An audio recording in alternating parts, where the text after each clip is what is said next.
So I am continuing the ADC multi-channel experiment that we're doing. Let me prepare the circuit for it. I was working on a little OLED display over the weekend, which is a project I'll be doing in the future. All right, so we have our bare breadboard and microcontroller. All right, I want to plug this one back in, but just banging this on the ground, I think it's not really that good of a way to do it. I'm gonna adhere this in some way to, what do you call it, a hammer.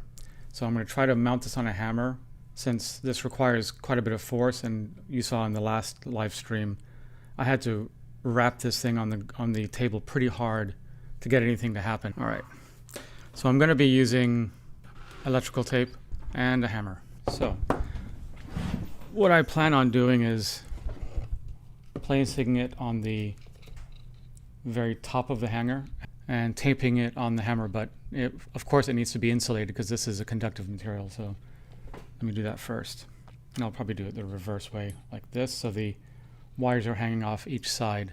So let's insulate the hammer. I'll wrap this a few times, but I don't want to do too much because I want the surface to be pretty solid. So if I wrap it too many times, it's going to be a problem because it would be too, it'll introduce maybe some resonance because it'll be too cushy or springy. So let's see, this is probably pretty good here. So if I'm hitting it, the x-axis is in this direction here. It's pretty straight. It's not exactly angled the way I want it, but it doesn't really matter. This is just for testing anyway. All right, so we had this at 15, 16, and 17. And plus and minus, the red goes on the plus side. All right, there we go. And we're not going to be using the temperature sensor like last time. All right, so let's see if we can figure out this this ADC multi-channel stuff. So what I'm going to do first, there's a couple things I want to do first. Is I want to look at the data sheet, and I want to see if there's any programming examples at the end of in the appendices on multi-channel operation, and see if there's anything that I was doing wrong. But I'll also open up. I also need to align the program. Okay, so this is the program that we were using last time. So what we were doing, just to review, we had these two variables. We were enabling or disabling the ADC, calibrating the ADC, waiting for the calibration to be completed, and then connecting to the clock. And I noticed, I think this was incorrect. I think I had a not equal to 0. And I looked that up, and I think it needs to be equal to 0, but we can also look that up again. Then I'm enabling, setting up the sample time, but this time I think this is the max. Yeah, I think this is the max. Enabling 2 channels, starting in the while loop, starting the ADC for the conversions, waiting for the end of conversion for the first channel, grabbing the data, waiting for the conversion to end for the second channel, and waiting for the data, and it should go back to this beginning because we only have 2 channels.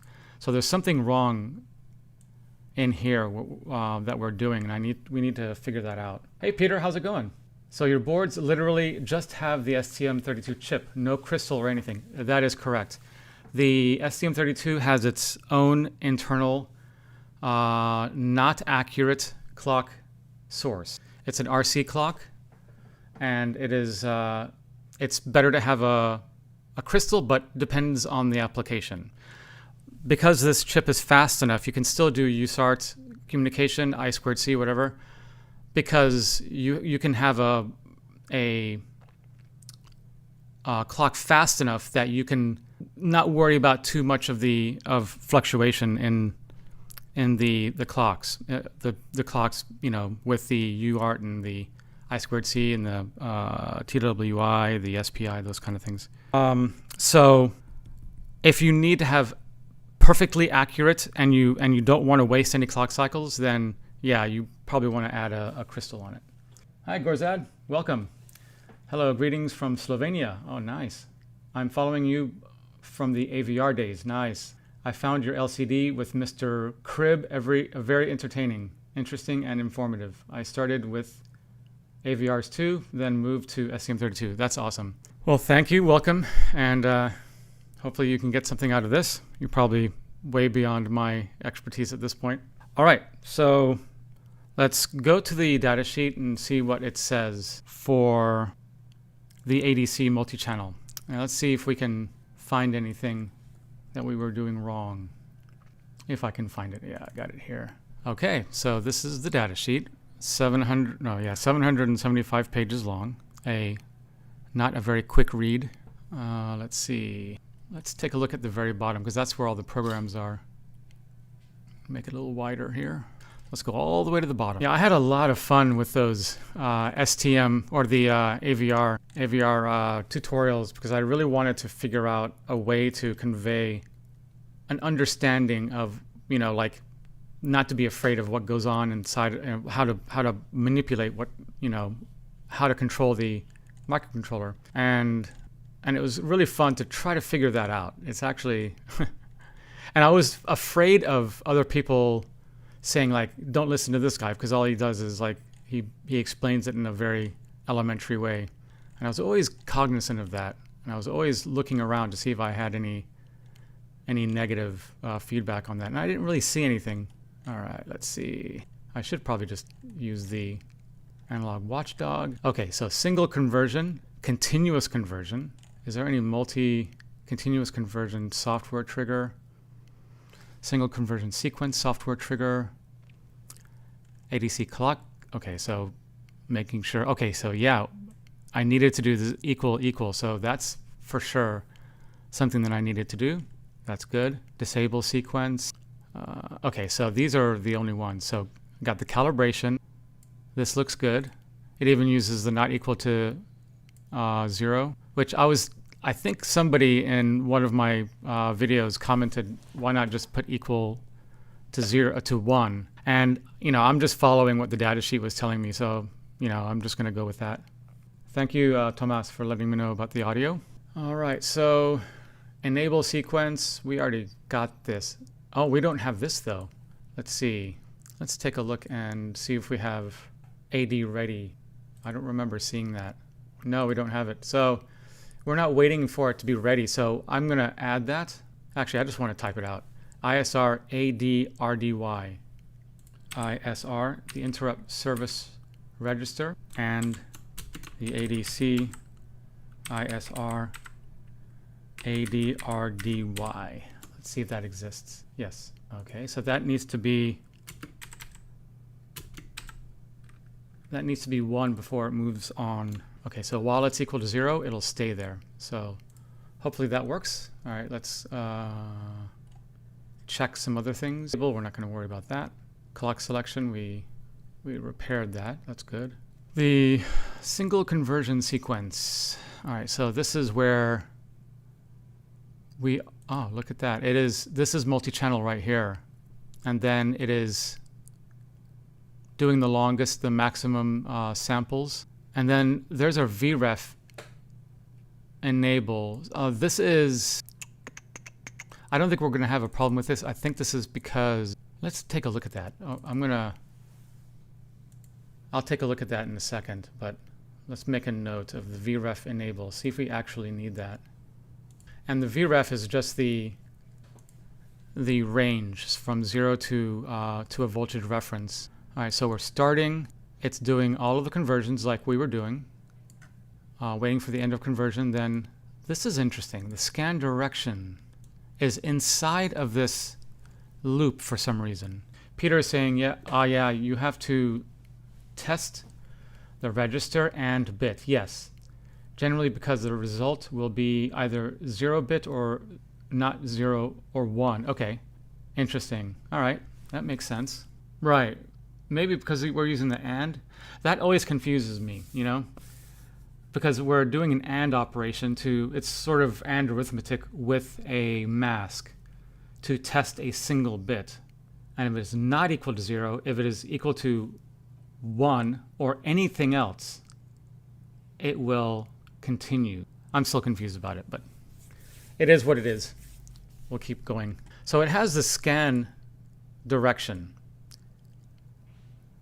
but it's toggling the scan direction. So why is it toggling the scan direction? It's like going up and down. So that is very odd to me. Like it'll do channel 0, then it'll do channel 9, channel 10, channel 17, and then do channel 10, channel 9, and channel 0. Does that make sense to you guys? To me, it doesn't really make sense because, you know, like when you're going to be sampling these two twice as many times, aren't you? Unless it resamples this one and then goes to 10 and then goes to 9 and then goes to 0. So this is very odd that you'd be toggling the scan direction. Let's continue on. So this is using an IRQ or an interrupt. So every time a conversion happens, it'll go into another I was about to say subroutine. I'm showing my age. Another function, and that's where it would do the conversion. Okay, so let's see. This one is the hardware trigger. Okay, it's not really saying much here, except this is configuring it for the hardware trigger. So it keeps using the same, or keeps showing multiple channels in these. So this is a hardware trigger continuous conversion. This is single conversion. All right, so these are just setting up. And then you have the DMA, wait mode sequence, auto off, and no wait mode sequence. So nothing here is actually telling me anything except for that the scan direction. I'm going to go ahead and enable the scan direction, but I'm not going to toggle it because I don't know if that is what I want to do anyway. All right, so I want to take a look at first the scan direction. So let's look for that. It's either going to be up or down. Okay, there are up to 18 multiplex channels, 16 input analog, 2 internal analog inputs. That's the voltage reference and the sensor, the temperature sensor. And it's possible to convert a single channel or a sequence of channels. Okay, the sequence of channels to be converted can be programmed in the ADC channel selection. The order in which the channels is scanned can be configured by programming. So the CFGR1 register, 1 would be the backward scan and 0 would be the forward scan. So from 0 to 17 or from 17 to 0. I think in that previous where it was toggling the scan, because it was outside of the for loop, I believe that it would probably all of them the same number of times. But like, why would you sample the last one after another unless you needed that channel to be sampled right next to each other? Okay, so programmable sampling time. All right. Before starting conversion. Okay, so programmable sampling time. That is, yeah, that's what we were doing for the sampling time. Single conversion.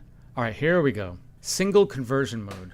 This is when continuous is equal to 0. That means it's non-continuous. So that's what we're doing. We're doing single conversion mode, but we're doing multi-channel single conversion mode. In single conversion mode, the ADC performs a single sequence of conversions, converting all the channels at once. All the channels once. ADC performs a single sequence of conversions, converting all the channels once. Okay, so one after another. This mode is selected when continuous is 0 and that's going to be a default value. So we don't need to do that, but to make your programs more robust, you'd want to make sure this is 0. In the ADC configuration register 1 register, conversion is started by either setting the AD start bit. Okay, we've done that. Hardware trigger event if we're doing the hardware trigger. Inside the sequence, after each conversion is complete, the converted data are stored in the 16-bit ADC-DR register. Okay, we're doing that. The EOC, end of conversion flag, is set, so we can test for that. An interrupt is generated if the EOCIE bit is set. So this is used when you're wanting to do an event-based or interrupt. And this is probably the best way to do it. This is the the single conversion without the hardware trigger or without the interrupt is going to be the easiest way and the most straightforward way to understand it, I think, in my opinion. After the sequence of conversions is complete, the EOS end of sequence flag is set. An interrupt is generated if the EOS IE bit is set. So it's interesting that it's telling us this. I was questioning this in the last live stream. So let's see if we need to do that, or let's just do it and see what happens. Continuous conversion. We still have the EOS flag here. It's all the same, except the continuous is going to be equal to 1. So in continuous conversion mode, when a software or hardware trigger event occurs, okay, the ADC performs a sequence of conversions, converting all the channels once and then automatically restarts and continuously performs the same sequence of conversions. This mode is selected when continuous CONT is equal to 1. In the ADC configure register 1, conversion is started by the AD start, which we're doing, a hardware trigger event. So we can, I guess, hook it up to a hardware trigger, and we're not doing that, so we don't have to worry about that. So this is the same thing here, interrupt, blah, blah, blah, whatever. Okay, so starting conversions. AD start is set. Starts immediately when the extend is equal to 0 software trigger. Okay. At the next active edge of the selected hardware trigger, if extend is not equal to 0. The AD start bit is also used to indicate whether the ADC operation is current. Okay, that's interesting. So we could actually test for the AD start if we need to. It is possible to reconfigure the ADC while AD start is equal to 0, indicating that the ADC is idle. The AD start bit is cleared by hardware. In a single mode with software trigger, at any end of conversion sequence, EOS is equal to 1. Okay. So we know that EOS is equal to 1 at the end of conversion sequence. So maybe what we should do is we should wait for this to happen. So while it's equal to 0, we don't do anything, and then we restart it only after the EOS is equal to 1. In discontinuous mode with software trigger, we're not doing that. Okay. So yeah, no, this is what we're doing anyway. Non-continuous mode. In all cases, after execution of the ADC step procedure invoked software, I've never used this. In continuous mode, AD start bit is not cleared by hardware when the EOS flag is set because the sequence is automatically relaunched. Okay, so in continuous mode, oh, this is interesting. The AD start bit is not cleared by hardware when the EOS flag is set because the sequence is automatically relaunched. Okay, that's confusing. When hardware trigger is selected in continuous mode, AD start is not cleared by hardware when EOS flag is set. So it may have something to do with this.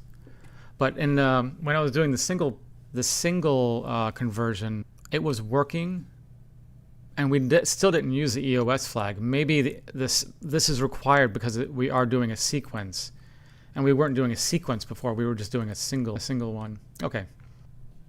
Okay, so this is interesting here. All right, so when the hardware trigger is selected, okay. This avoids the need for software having to set the AD start bit again. Okay, so we only need to do this once. And ensures the next trigger event is not missed. All right. Okay, so let's see. We can stop an ongoing. Okay, this is stop, not step. So understood. We're not going to be stopping anything. This is interesting here. So we have sampling clock cycles. This is a fast. So if you're running at 14 megahertz, you get 1,000 samples per 14 megahertz. This is what I'm thinking this means. Yeah, conversions if the ADC is equal to 14 megahertz. Okay. So if it depends on the resolution. Yeah, that makes sense. Because the resolution, I mean, it's going to be harder to sample for 12 bits rather than 6 bits or 8 bits. So that's the time it takes, nanoseconds. That's 1,000 nanoseconds. Okay, that makes more sense. So it takes longer, and it takes a shorter amount of time. All right, Peter, I don't think continuous mode is very useful unless you want hundreds of thousands of readings per second. And you could do that more predictably by triggering from a timer. You're right, and in most cases with ADC, you're only going to be triggering from some kind of event. Like if something happens, then you need to read this this value. Unless it is like if you're working on reading, let's say maybe a temperature of a very critical environment, then you're constantly reading it. So yeah, I believe that's correct.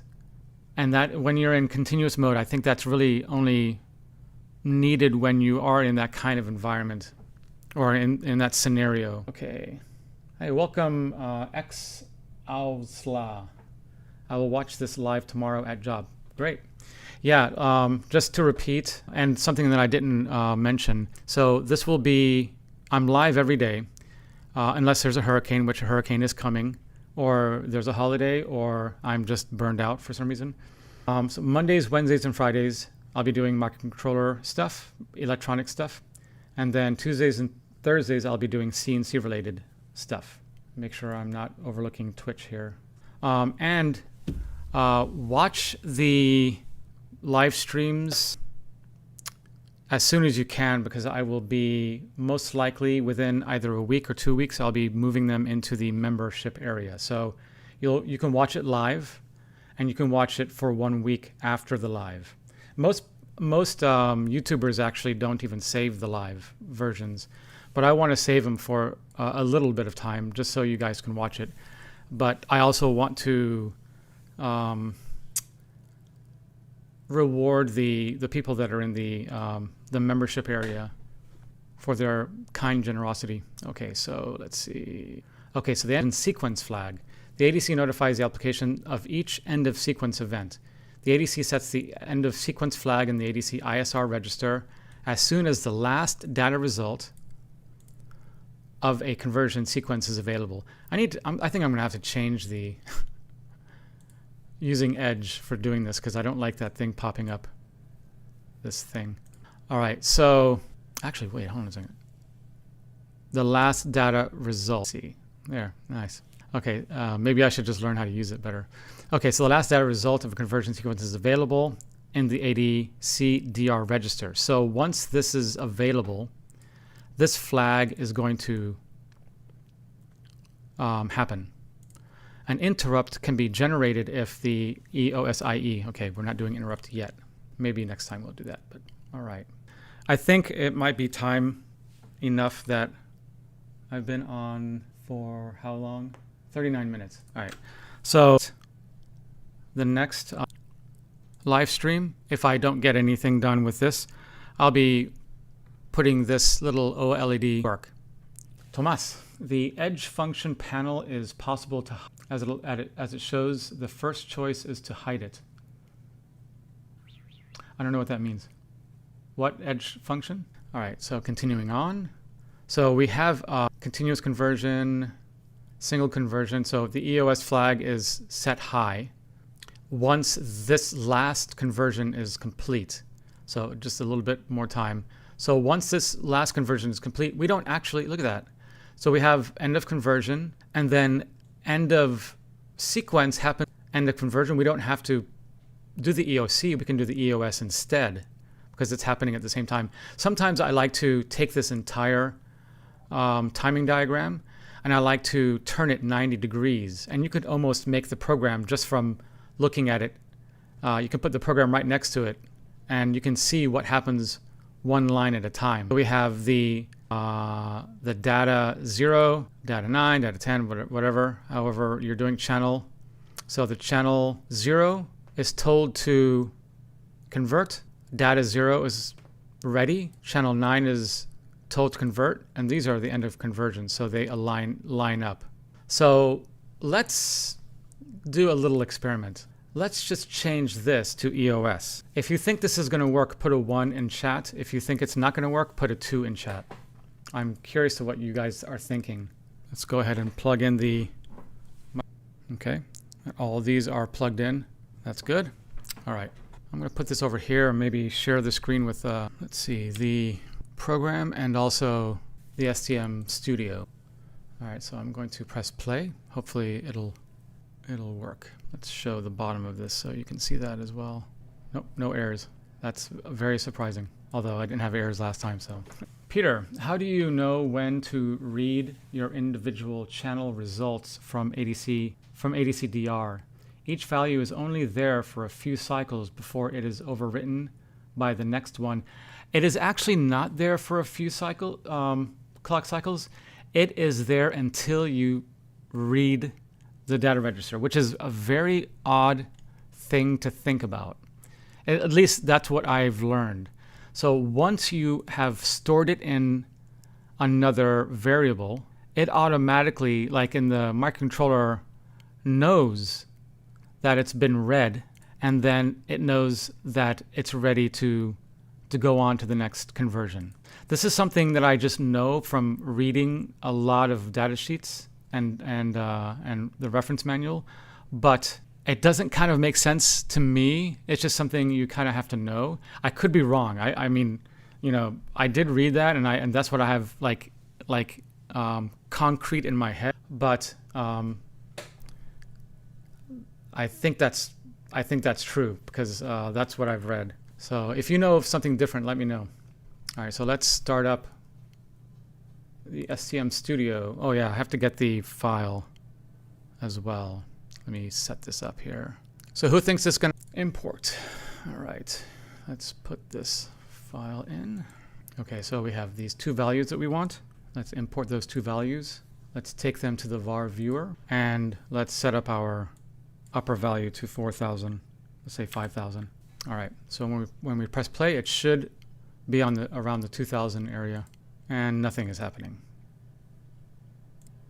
What did I do wrong here? Did I have an error in the flash? No, it downloaded successfully. Let me make sure that one's not there. Let me do the, maybe it was putting the wrong program in there. All right, let's try it again. Okay, there we go. Looks like we have some waving going on. That looks actually pretty good. All right, I'm gonna get another piece of wood or something because I don't wanna wrap this on my focus here. Okay, so let's see what happens. 2 channels. Who thinks this is gonna work?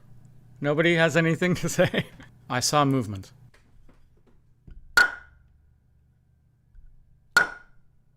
I mean, this is 2000 G, so. Oh, there we go. I have a feeling that we're not sampling fast enough. But did you notice that there was no ringing?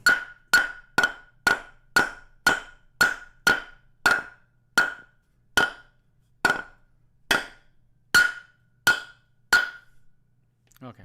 Well, I saw movement.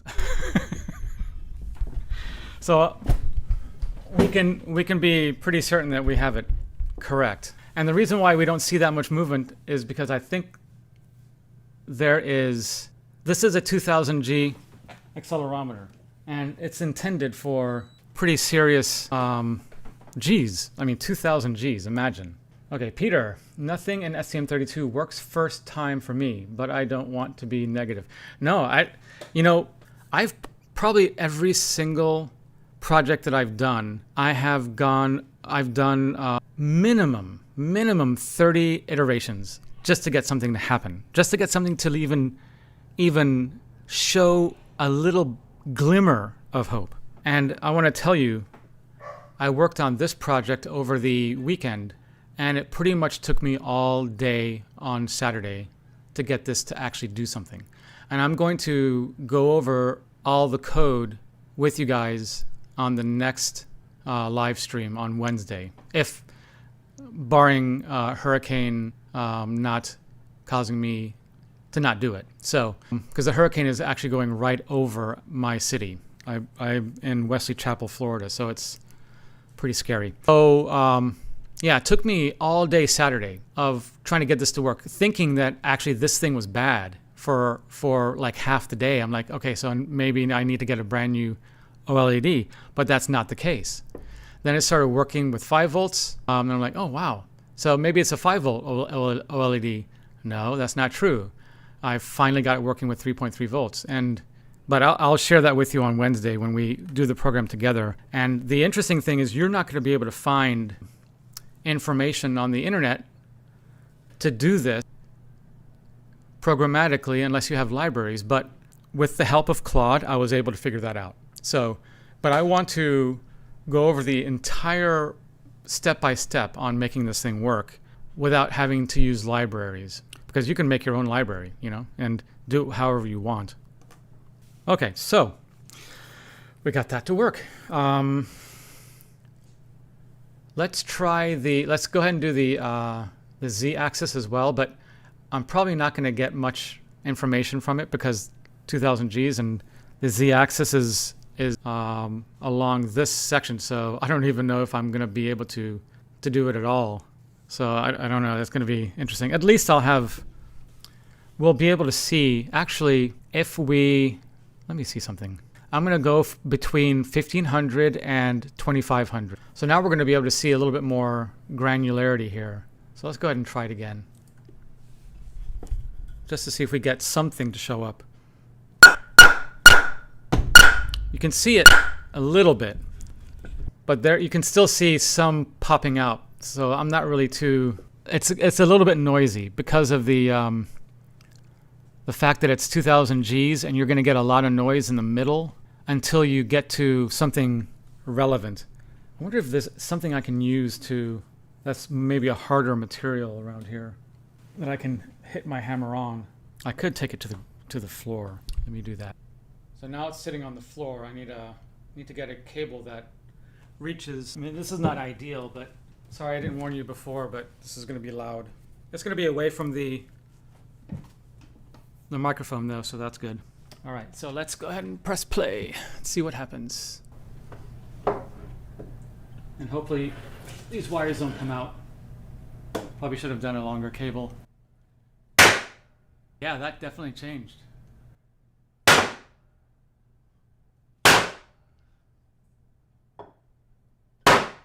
You know, I think the conversions are too slow. Let me increase this. Let's go to 500 to 3500. Okay, that's better. Got one. Yeah, I think it's timing. We're not getting the samples fast enough. And I scared my cat. All right, let's get everything back up. And let's increase the sampling rate, or the levels we need to do per conversion. All right, so let's take a look at the data sheet again, and let's go with a different value for the sample rate. Got one viewer on Twitch. Welcome. Okay, so this is the EOS end of sequence flag. So this works. It might have worked before. Maybe I was just missing the hits, or missing the data, missing the voltage spikes. Let's see. So the sample is channel selection, data register. Okay, we passed it. SMPR. Only one? No. Okay, here it is. All right, so if we 000 is 1.5. Let's go ahead and do 1.5. See what happens. I don't know the resistance. I'm sure the breadboard has some resistance by itself, so that's a concern. So with that known, I'm gonna go with something a little bit larger. 1010. So I'll put a 1 in the middle. Let's make this one a 1, actually, and the other one's 0. And a not to make this 0, and a not to make this one 0. So let's save and see what happens. Plug in the microcontroller. Looks like we have no errors. Okay, let's try it out. I'm going to keep it here again on the top. I'm not going to put it to the ground right now. Okay, let's go back to STM Studio. We were going to work on Z, weren't we? But I'm not really sure if it's necessary because of the likelihood of us getting a value is 0. So I think I'm just going to pass on that. Although, no, I'm going to do it just so we make sure that we have the other two working. Yeah, that makes more sense. Okay, it looks like it's a little cleaner. Still the same thing. Okay, I see something there. And it looked like it kind of made a little bit of a mountain.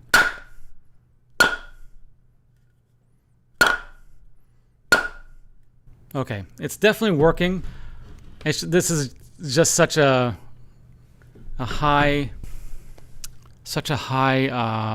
high G component that it's just very difficult to get any reading from it. We could let's see.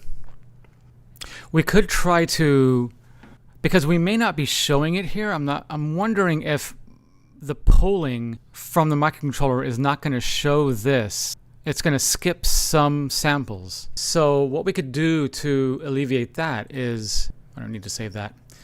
What we could do, let me turn this off. We could create a max value or max variable, a variable that shows the maximum value for a certain number of clock cycles. Let's go ahead and do that. So we'll create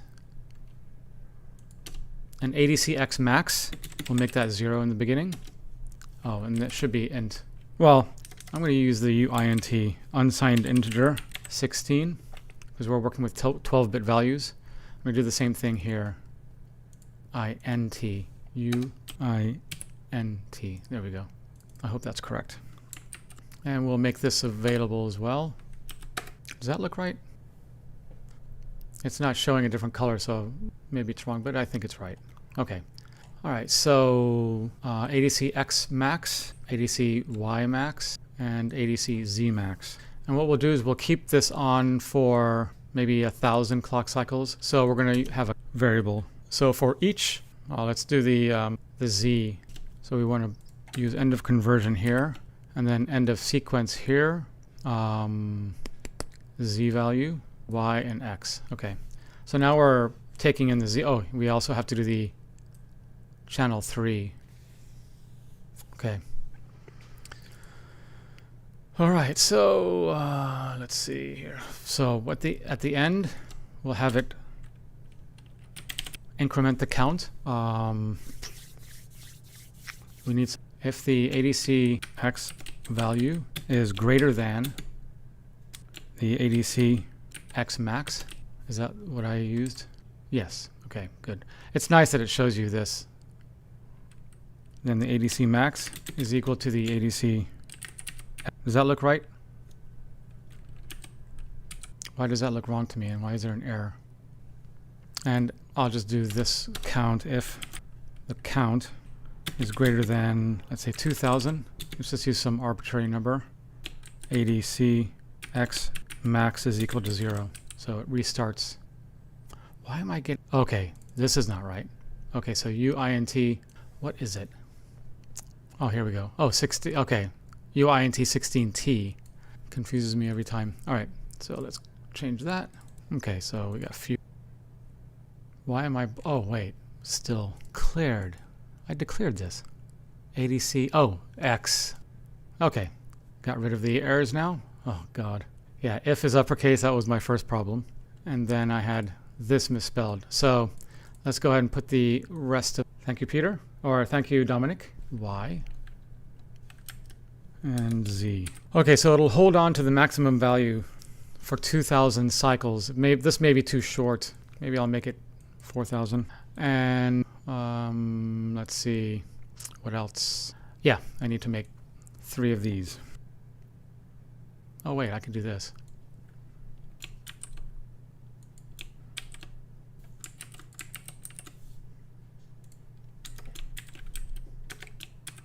Okay. It's hard to program while you're on live stream. Maybe in a few weeks I'll get more relaxed with programming on live stream. That is an excuse. All right. Delete. Let's delete some of these. So does that look right? Let's take another look at it. If count, oh wait, we need count to become 0 as well. So we need to make sure that count starts all over again.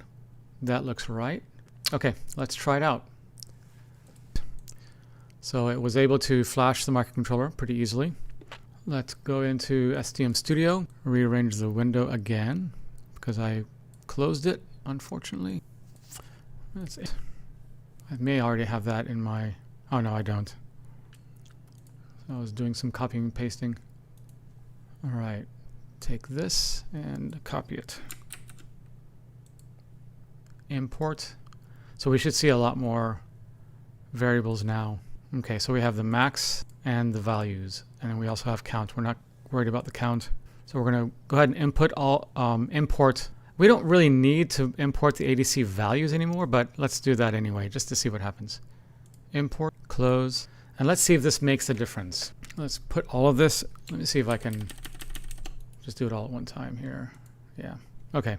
All right. So let's go ahead and make our ranges correct. Upper value 4,000. Let's make it 3,500. Let's make this 500. Okay, so they're all going to be meeting at the 2,000 mark, 2050 or whatever that is. And let's see if we get any maximum values that are maintained here. I think I messed something up. Yeah, nothing is moving, so definitely something is wrong in the program. Let's remove this first, just to see if this was causing our problem. Go back to the way we had it before. Yeah, I don't think we need to enable global interrupts in this case because we're doing single conversions and we're not using interrupts. We did get it to work. We did get it to work earlier, but these two. And since then, I added these conditions and added these and this. So that's all we did. Oh yeah, and another change we made was we made it faster, right? But we tested that, if I'm not mistaken. Did we test this faster rate? I think we did, and it worked. Let's take this out. So we're still doing 2. We want the EOS here. Did I have this EOS? No, I just changed that. Man, my brain is fried. All right, so let's try it again. And this time we're going to have to remove a couple of the variables, or let's do this again. Just re-import the ELF file. Okay, so we still have the Z value here. Okay, so let's do this again. It's weird that it... Oh, because we are initializing it. Okay, so let's take the max, X and Y. Import, close, and put these to the var viewer. Oh, okay, that's interesting. Did you see that? The 0? That was a very interesting oh, look at that. Okay, so what is purple? That's the ADC Y max. Let's see where it's going down to. That's very odd. Let's go all the way to 4,500. So we're definitely getting... So every time we hit now, it is actually showing something. So not every time. Oh, it showed twice. Let me try going on the side here. It's the same one. It's the same magenta, purple. Oh, whoa. The maxes are on is on the bottom. It's 0. Okay, that makes sense. So I need to change the program around a little bit. The pressure. So the ADC max is going to 0. So let's make it equal to the ADC value at that point. Well, actually, oh, it does? Yeah, you're right. Oh my God. Thank you. I would never have seen that. Y and Z. Thank you, Peter. I appreciate that. Little tiny things like that you can miss so easily. Okay. But they're still going back down to 0. Maybe I should just make them go to 2,000. We're testing.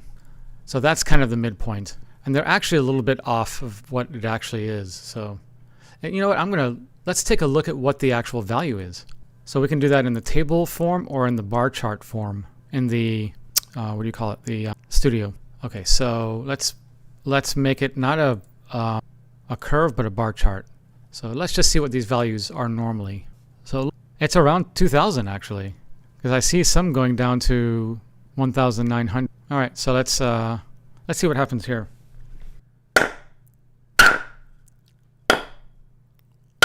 You can see it is definitely jumping. But that's Y, which is weird because X is the one that's in... X I thought was in this direction. I don't want to take the tape off to find out though. But it's definitely working, so that's a good sign. Hey David, thank you for coming in. ARM microcontrollers, programming and circuit building, volume 1. Where is volume 2? There's no volume 2. Not sure when it's going to come out, but there will be eventually. In fact, the stuff that I'm doing here will probably be in volume 2. A lot of the stuff that I do in live stream and some of the stuff that I've done prior, just after the volume 1. Some more of the advanced interrupts and communication protocols will be in that book. But I appreciate the interest. That means you must have liked the volume 1. All right, so let's put this back in the bar graph or the curve. I think I want to increase the number of cycles.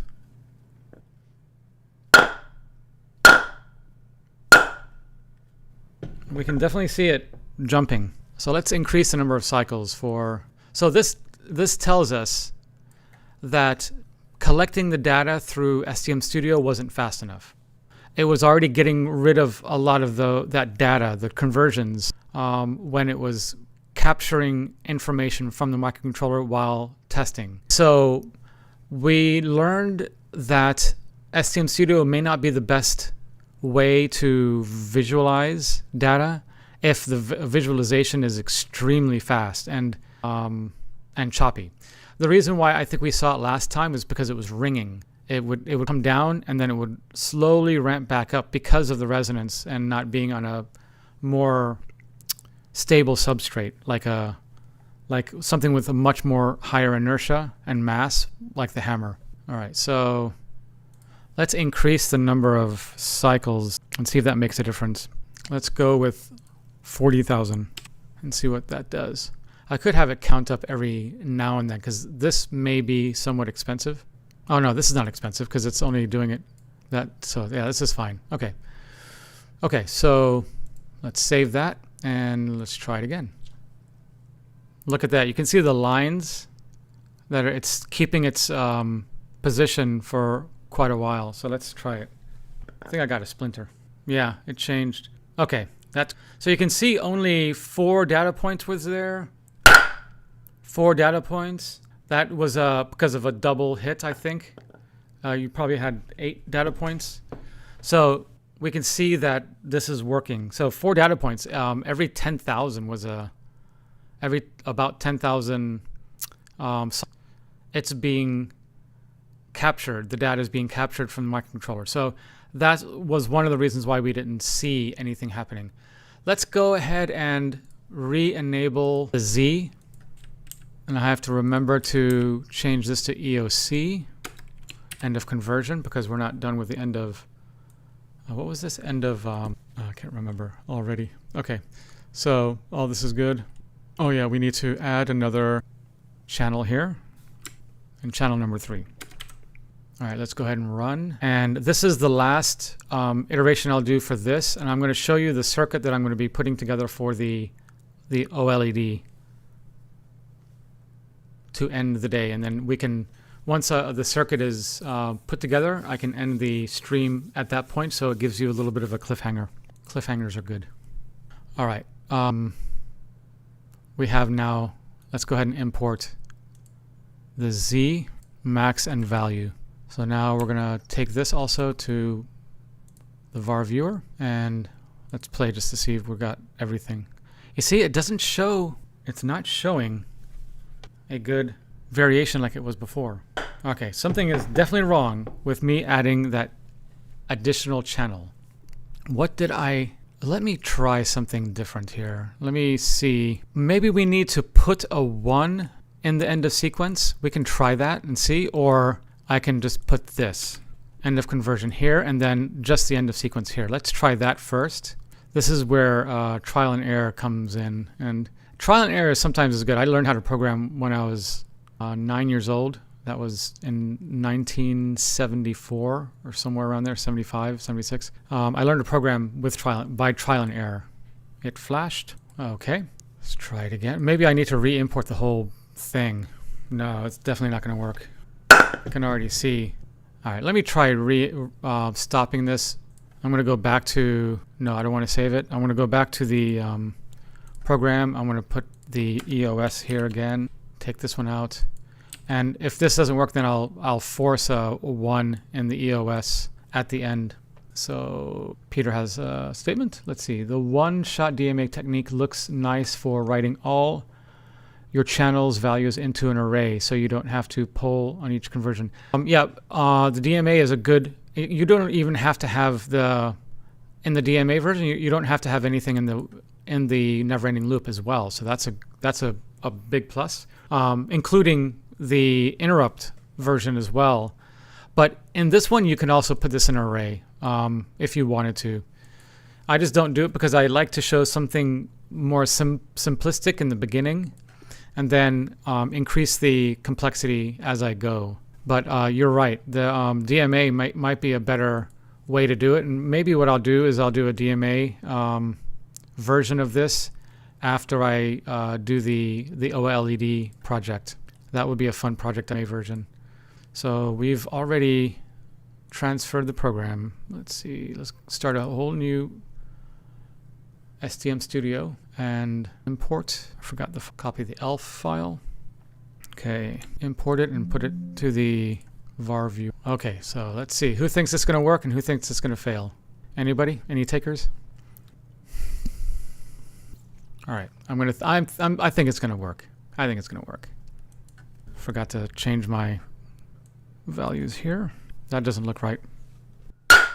Nope. All right, something is going on with my z-axis. Does anybody see anything here? Oh yeah, we can try putting a 1 in the EOS, forcing that. That doesn't look any better. It's almost like it's not converting anymore. It like stopped converting after the third channel. Let me triple check this. Okay, so channel 2, channel 1.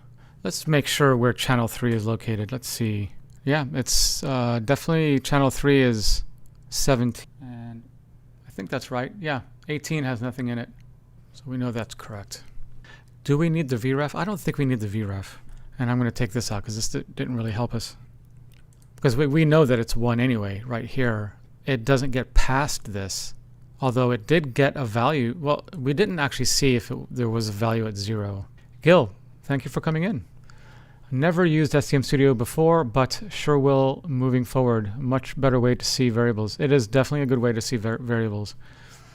The sample code you were using checks the EOC bit for each channel, not the EOS.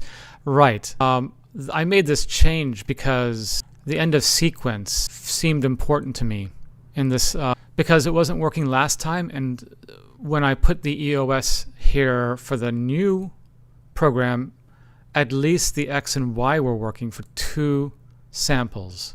But then and this had the EOS here. When I just changed them to EOC, it's, you know what I could try? I could do the EOC here and then force a 1 for the EOS. I mean, it's probably going to be a 1 anyway because it's only checking 3 channels, and when it's done with the 3 channels, it is going to have a 1 here. There should be an equal here. And the ADC 1. I can take a look at the sample code again, or I can also ask ChatGPT or Claude to see what it says. All right, so, and that's something that I would encourage doing because, you know, it's good to learn the specifics about a microcontroller and the registers and the bit locations and things like that. But if you know that, then you can go to an LLM and use that to your benefit because you already know a lot of that, and you can check to make sure that code is. Gorzed, welcome. I missed a great part of this video. Is ADC running in continuous mode? No, it is not. If not, there is a restart missing. In the, let's see, in the timings, let's see if I can go, we'll find it a little bit easier here. It was somewhere around 200, I think. Yeah, this is somewhere around here, I think. No. All right, let's go to the table of contents. But I did read quite a bit of the content of the reference manual. And all right, let's see. Let's go to the timings. We got it working for 2 channels. We didn't get it working for 3 channels. Single conversion mode. You can do multiple channels in single conversion mode, but it shows that the end of sequence flag is set. So I was using that as a way to determine when the end of sequences flag was set and waiting for that flag to be set before I went and began another set of conversions. So that worked. That was the thing that triggered the working of this program. It's also good to look at the timings. So right here, you can see the end of sequence. This flag, both of these, end of conversion and the end of sequence, fires. So, oh, look at this, scan direction. I did notice the scan direction, let's see. I did notice in one of the programs that scan direction, they toggled the scan direction. So do I need to do that? Maybe this is what's missing. Okay, Gorzad. I apologize if I'm mispronouncing your name. ADC 1, control register 2, SW start. Okay, we have AD start. Let's see, SW start. Let's look at that. Let's look at the control register and see what that shows. This is interesting, a trigger.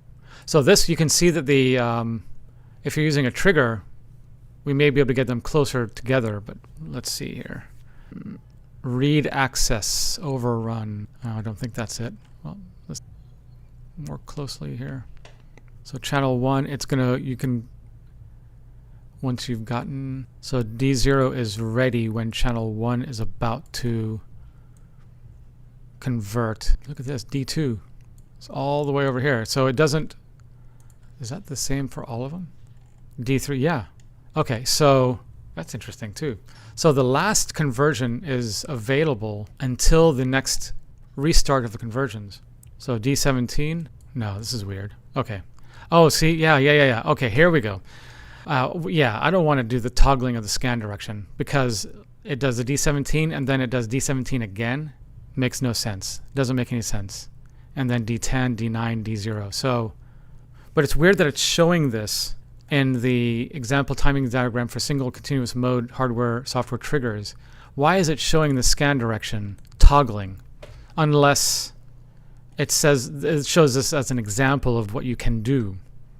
Okay, so I can't remember what I was about to do, but let's look at the SW start control register 1. That's ISR. Let's just read anything here.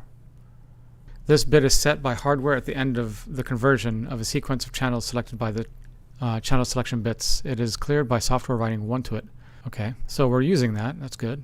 End of conversion. End of sampling flag. This is interesting.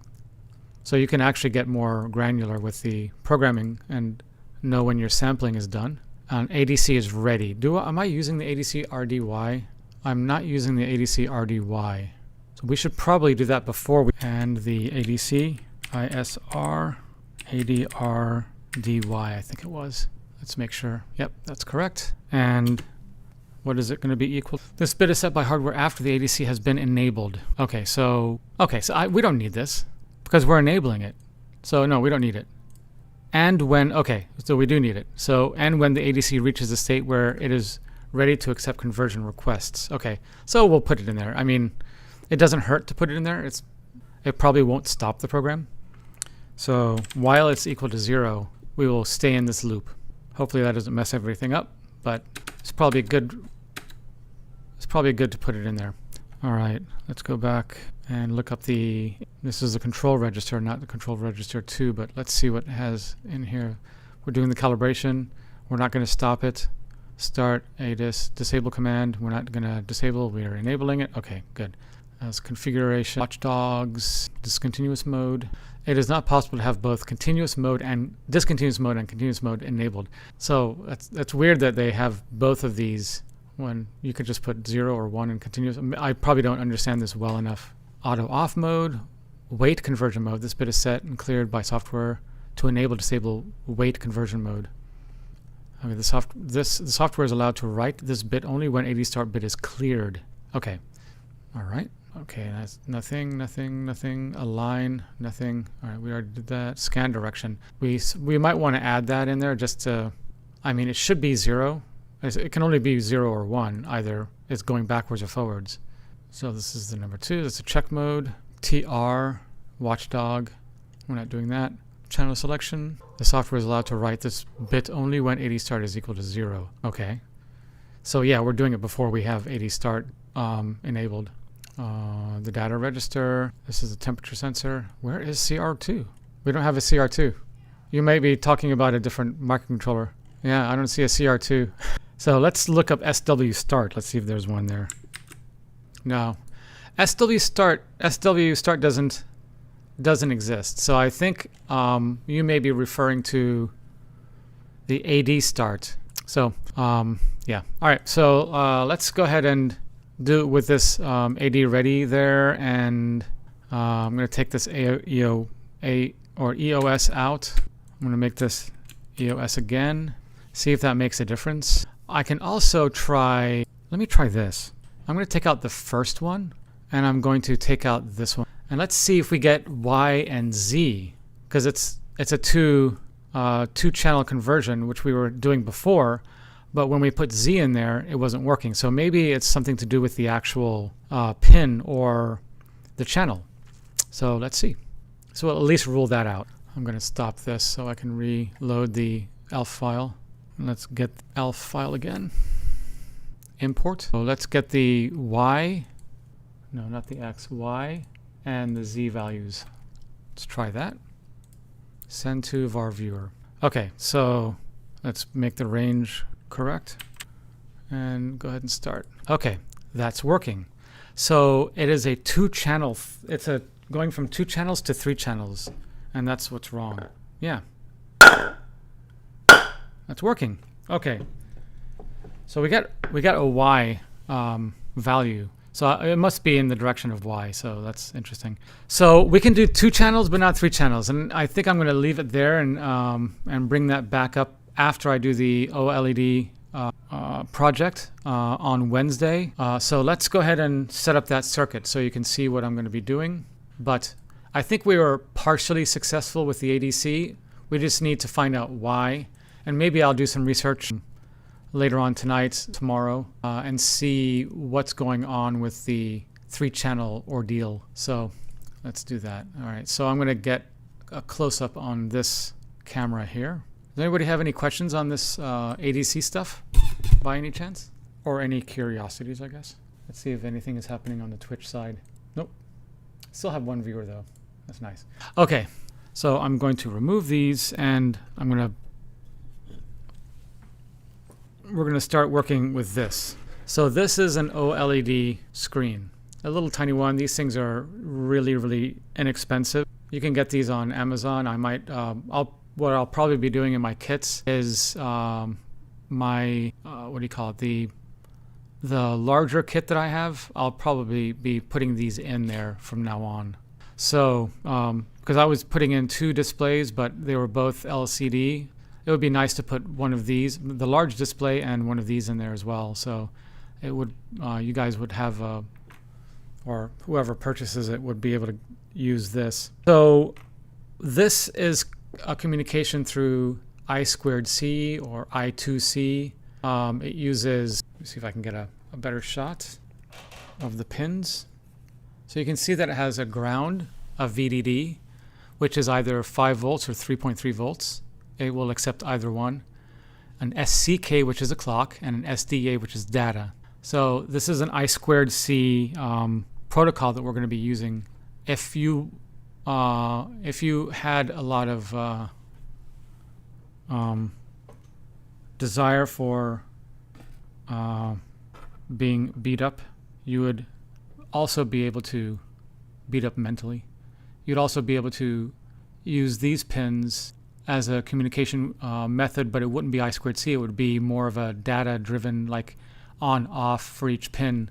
Very, very similar to the LCD that that you've seen in my previous videos. So you have many data lines, and you have the enable and the read-write and power and things like that back here.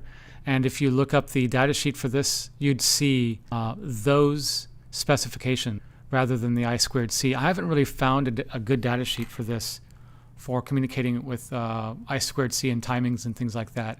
I really had to go off of just research online, and the research is actually kind of scarce because a lot of it is for the Arduino. And if you do see a tutorial or something for the STM32 or an ARM microcontroller, they're using libraries still.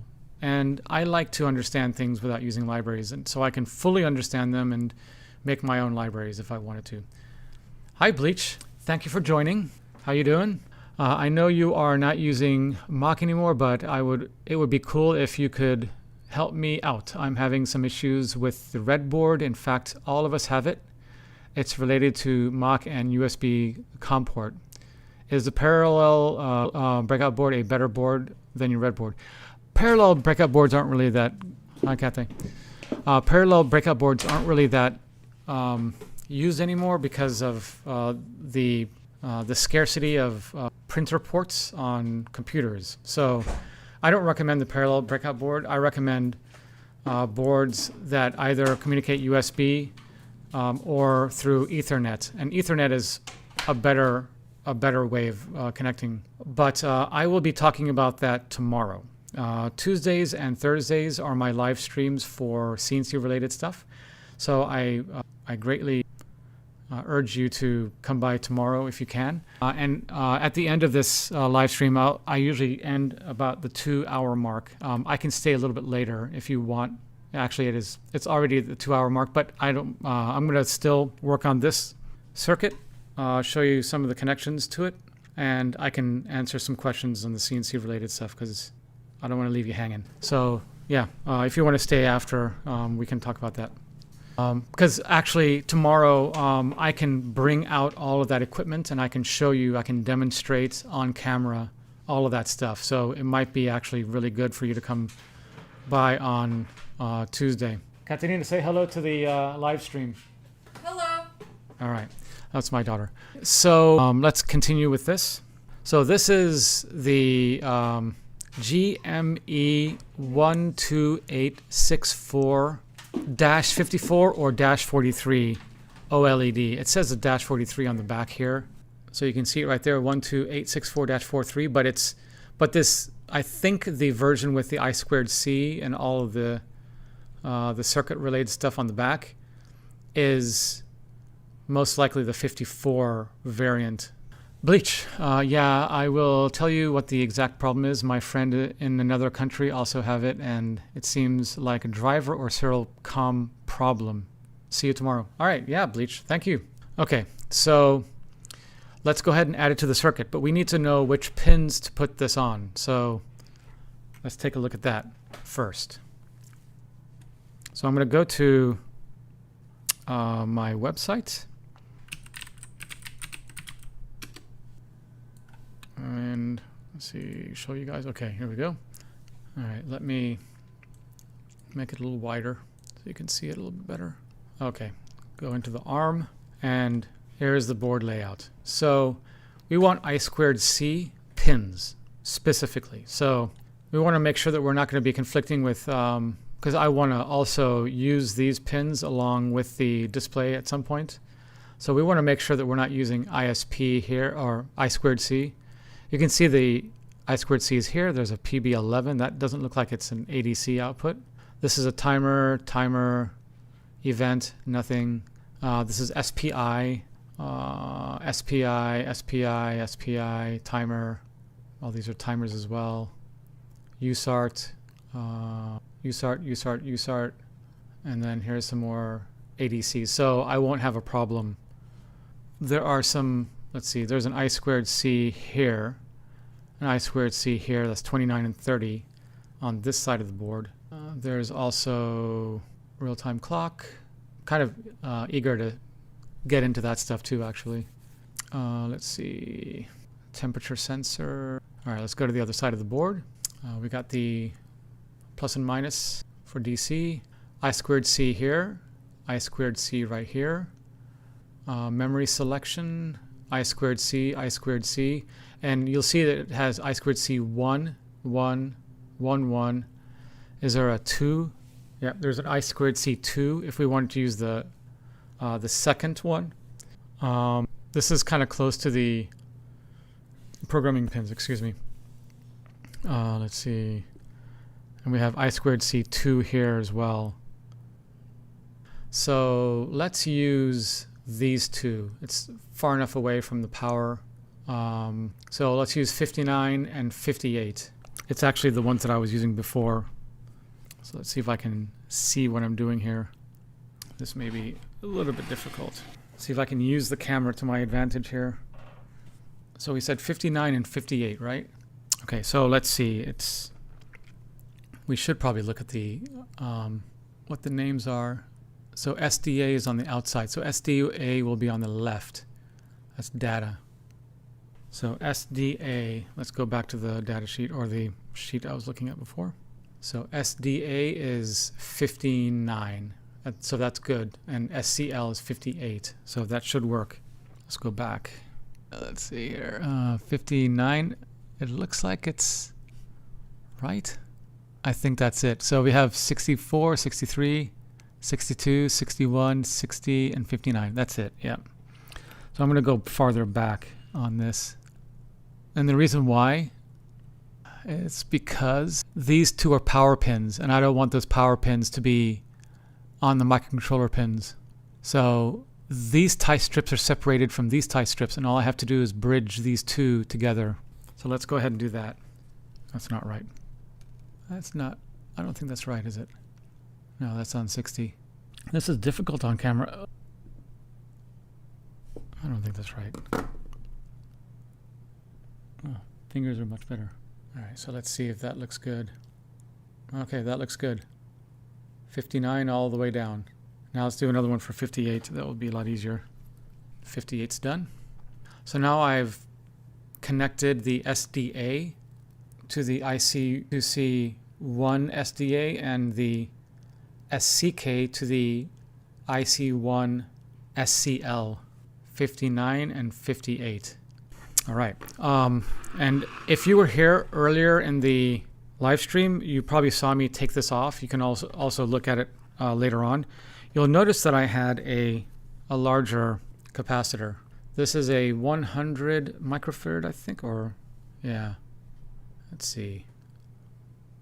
The reason why I was using that was because I was having some power problems.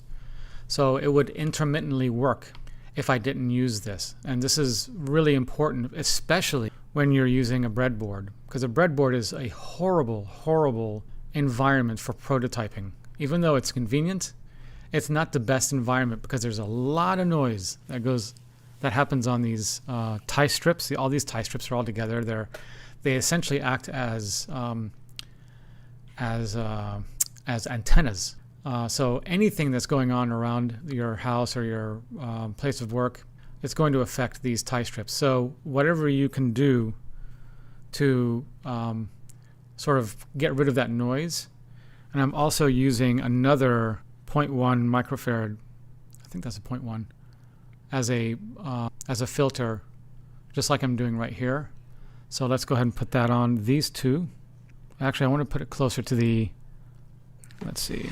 I want to put it closer to the actual, oh no, it's over here. Yeah, I want to put it closer to the actual pins. Okay, so I've got that on the ground and VDD. Gorazd, regarding ADC, I was looking through the video, but do you set your sampling sequence like ADC SQR3? I don't have an SQR3 resistor in this microcontroller. Let's see. It looks like you're using the bitwise shift operator. Channel 0 is first conversion, channel 1. I am not doing it that way because the end of conversions need to be checked before we do the next conversion. Because each conversion, if you look at the timing diagram, each conversion happens at for each data. So you can't grab the data until the end of conversion has been reached. This microcontroller doesn't have those registers, just the ADC. Yeah, the channel select registers are the only ones that you select. I mean, you can always create your own macros, but yeah, the channel select registers are the ones using this for this specific microcontroller. And it should be the same for STM32. Okay, yeah, I'm unfamiliar with the SQR. I can always look that up later to see what that is. So getting back to this. So I put the filtering cap there. This it's very important to put in the right direction because this side needs to be on the ground side, the negative. So I'm going to put that right next to the other capacitor.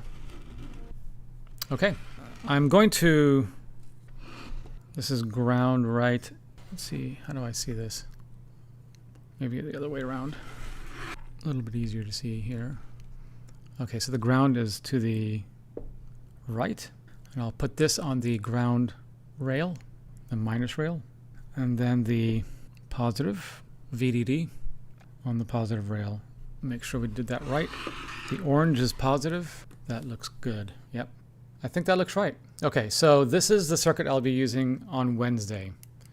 and I'll go through all of the code that will make this work. It'll probably be many live stream sessions as I go through the code and show the code, what the code does, what the registers do, and also how to communicate with this I2C, getting all of that correct. So we will take a look at that. It'll probably be many sessions live stream, but it'll be chock full of very good information, because you're going to learn the I2C communication protocol, how to make that work.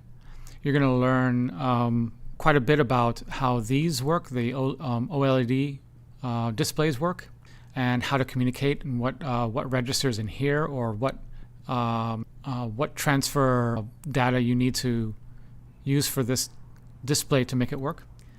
And then what I was thinking about doing is having it using the vertical scroll to show the numbers on the ADC and see how that works. All right, let's see, any more questions? This is the microcontroller that I'm using is the STM32 F030R8 microcontroller. Also, maybe on the next while I'm doing these circuits, I'm also going to do some KiCad work and show what the circuit would look like in schematic and on a PCB. So I'll be doing all of that as well. So this will these live streams have quite a bit of content. So there's a lot of information that you're going to be able to get out of this, from designing PCBs, programming the microcontroller, designing the circuits, or how to use the components in the circuit and how to wire it and stuff like that. So hopefully that will be beneficial to you guys, and you'll enjoy it. I am going to end the stream on that note. So I appreciate everyone joining in and checking out my live stream. Hopefully you guys come on Wednesday if you're interested in microcontroller stuff, and Tuesday if you're interested in the CNC stuff. Thank you very much.